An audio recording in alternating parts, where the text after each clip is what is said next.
Okay, so here's the GarageBand project, and I'm basically just gonna give you like a review of everything I did with the production and with the composing.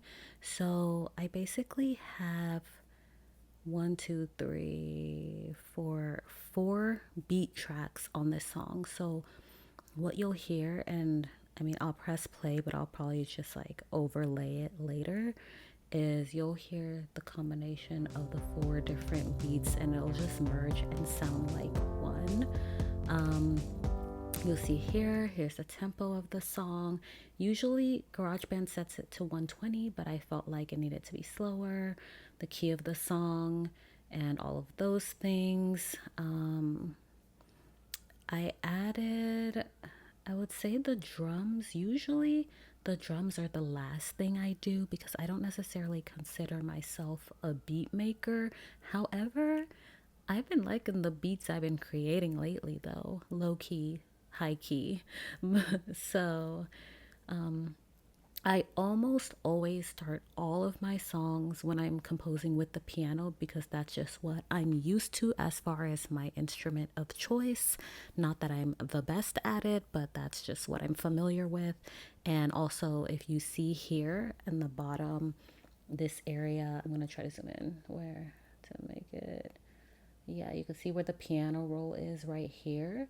So you can actually draw the notes or you can play it, which I usually connect my keyboard that I already have and I go ahead and just play the notes on the keyboard. Or sometimes I go to the window tab at the top here, I click show musical typing, and then boom, here's a keyboard that you can use if you don't have one. You just use the notes on your keyboard. Oop, shoot.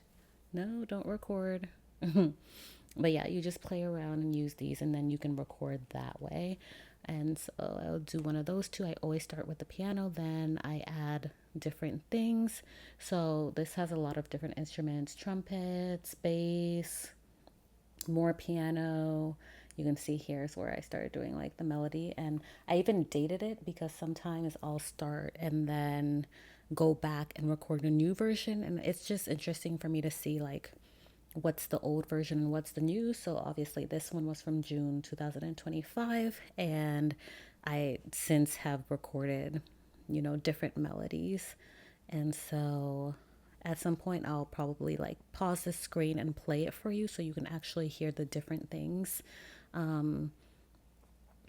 Also, yeah, bass, every song I feel like needs bass in it, honestly, like just adds and then another layer of something. So that's like my general composing rule is piano almost in every song I make. If it's not piano, then I try to do guitar, but since I am doing like MIDI, meaning like I do it like this and then use the guitar over here. Um, the guitar they have recorded doesn't sound that good, so that's something where, and I'm not that great of a guitar player. I actually like, I know some chords, but I'm still a beginner, meaning when I strum, it doesn't sound great. So, yeah, even though I love the guitar and I have some songs that I have written with the guitar, which I will share if I am feeling a little bit bold at another time. But yeah, I wrote those songs with the guitar, even though it doesn't sound good just because of my playing. But the song itself, I really enjoy. So, anyway, when it comes to the vocals, you'll see here that I have like each of these, and there's some of them are not labeled. That's not good. Don't do that because you end up wasting time having to re-listen to tracks like this to figure out what they are when you could just label them at the beginning. But I can just tell by looking at this, if I didn't label it, it's probably a layer or a stack. A stack is basically just that you recorded the melody and then you recorded it again, or you record the harmony and you recorded the same exact thing again. So these are probably just stacks for the melody. I didn't actually use these for my final recording. These were just so I could get an idea of how everything was going to sound together. And then when I went into the recording studio, I re-recorded all of these vocals. So you'll see here two different melodies, or maybe I like, what probably happened here is that I recorded the melody twice and then cut from each of them to choose the best ones. But actually, if you have another DAW, digital audio workstation, like Logic or maybe even some other ones, you can actually do all of that in the same track. You don't have to do two and then cut and paste and put it together. So yeah, depending on your skill level, do what works for you. And then down here, background vocals, ooze. Like I said, I love my ooze. Background vocal, background vocal. So these are probably harmonies if I had to guess.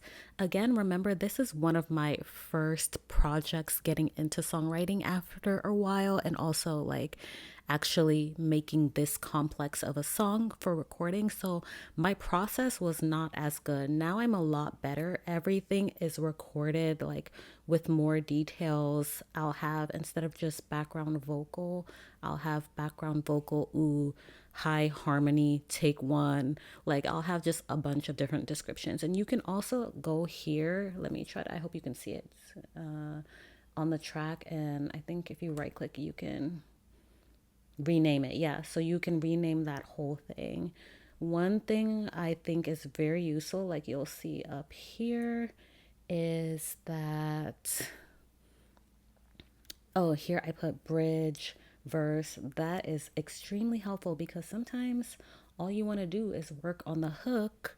But if you didn't label this, you have to listen to everything to try to figure out where the hook is.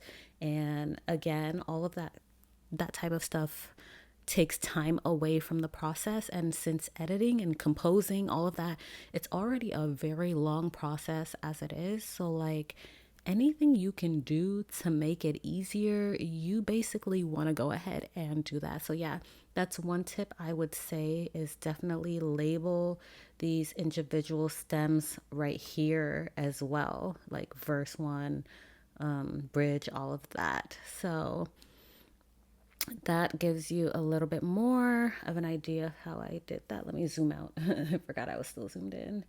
But yeah, then another tip I would say is you don't want to have everything be the same. Like, let me, again, I'll play it later because I'm like doing this as I'm recording my voice, but I will let you listen to how it sounds.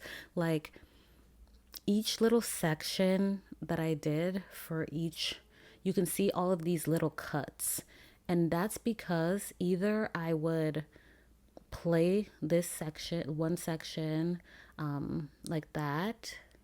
And sometimes what I do to make it easier is I copy it and paste it and then change a few notes. Because when I do that, it sounds different, but it still blends in. Or I'll just actually play a bunch of different notes right here. And again, how I do that is I connect my piano and my keyboard that I already have and make it MIDI, or I go ahead and do window musical typing, and then I use the keyboard on my laptop and I just kind of play like that. So those are the two different ways I do that.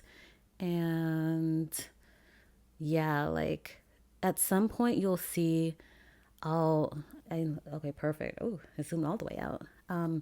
With the whole project, I will not have every instrument or every vocal playing all at once because it can be too much. And like I mentioned before, I think I mentioned it before, which is that I love to have layers. I love the stacks. I love a full song basically. So certain parts though, you want to be able to hear the lyrics and you want to be able to get more into the words or the vibe of the song.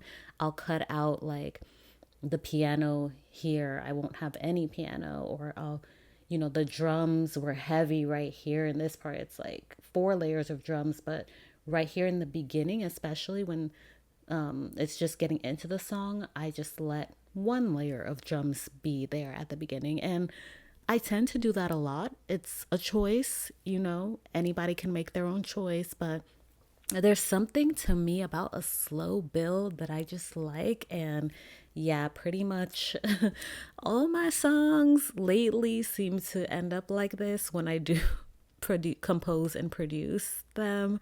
Yeah, but I do like it. And then so yeah, and I build the drums slowly, take away a little bit, take away here and there. It just gives the song more dynamic, more range, everything. And same thing with the vocals. You don't want everything the whole time, all the oohs and ahs. You just want it in certain sections so that it sounds good. So I'll be pausing the video throughout and then probably adding in the actual sounds later so you can hear what that sounds like. But yeah, that's just an overview of how I made the song Good Friends. And this is actually the final. Like, there were so many different versions. Like, I'm considering if I should open up another version for you guys to see what it was. Oh, I forgot to mention something else, which is that in terms of color coding, you see how all the instruments are green and then you see how all the vocals are blue. That's GarageBand's automatic color coding system, but it actually would help more, which I learned later and started trying to do with other projects, if you color code other things. So instead of all of the instruments being green, maybe all the beats are green and then all of the pianos are, I don't know, purple or whatever. And then maybe all the lead vocals and their stacks are blue, but then all the background vocals and their stacks are green or whatever, red, just another color, just to make it so visually easier. Because when you have so many stems, it's just like you can easily just get lost, like what is going on. It's just too much. But the more you do, the more you become organized. So do not be afraid to just get in there and try and practice. Yeah, and that's pretty much that. So, oh yeah, I was gonna show you the other. Let me see. So many songs that are unreleased. um,